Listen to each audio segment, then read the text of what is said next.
think we're all in. So you can see these beautiful parklands here that it belongs to now, where the locals are. And our gazebo is now here since 1991. It's been safe and sound here. Panorama Tours had a bit to do with that because they collected the signatures of all the disappointed people who didn't get to see the gazebo while it was away, and then went to the media during election time and said the mayor's keeping back tourism dollars. We need to get that gazebo back. That's how we got it back. So Panorama was actually the company that transferred them around during the filming for the 11 weeks. Panorama this year celebrates 70 years. Same family still owns it. And they knew where all locations were when the fans started coming, which is why they were able to film literally. Some people were talking to me about it today out in the village we're going to, but they remember when they used to come in a couple of just little combi vans, VW vans, and now we have sometimes 8 of these big buses going every single day, which is crazy. But you will see that it's a little bit smaller than you might think from the dance scenes particularly.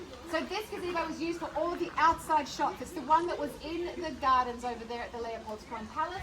They had the marble bench there that they would sit on with the gazebo in the back. But you can see these are the doors here. They're not very wide.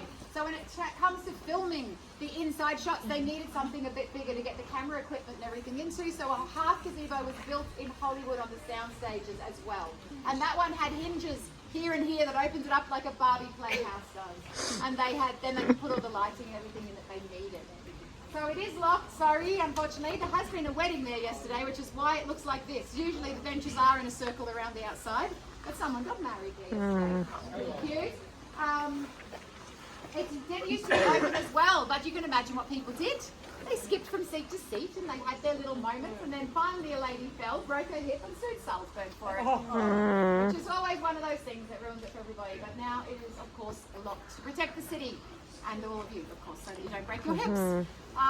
There's a little tribute to Charmian on the wall over there who played Liesel. She passed away in 2016. Before that she came on the tour a lot whenever she was in the city, as all of the cast have done. So Panorama has stayed quite close to all of the cast of the movie, but also all of the real Von Trapps. That was actually my boss that was here and organised this concert with Elizabeth Von Trapp singing Edelweiss in here a few weeks ago that I saw.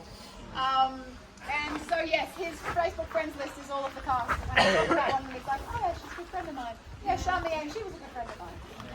So they've really kept that family thing together with Panorama, which is lovely. Even up to where they are now in America, they still have that connection. The other scene here was something good.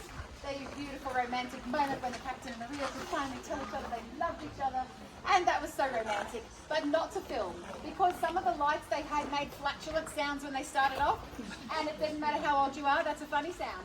And so they were supposed to be being serious, romantic, nose to nose, getting all hot and heavy. It didn't work because they kept laughing, they got the giggles. The director said, be professional. They're like, we're trying. And then they would start the lights up again and it would all start again. So they ended up getting rid of those lights and they backlit the set and then they put them in the doorway and then they had the silhouette. Because remember how beautiful that silhouette scene is? That was very romantic. So it was much easier for the actors to do their thing then. But you can see on YouTube, there's some cute videos of interviews where you've got Julie Andrews and Christopher Plummer before he passed away, and they ask, how was the day filming something good? And they both start laughing already. All these years later, they remember that as a funny day. So I will let you take some photos here. The toilets are just over there. So it usually works good if some people go to the bathrooms first, so everyone's not at the gazebo, and you all get time for your gazebo shot, and then head back across to see if Bertie can bring you up one. Going.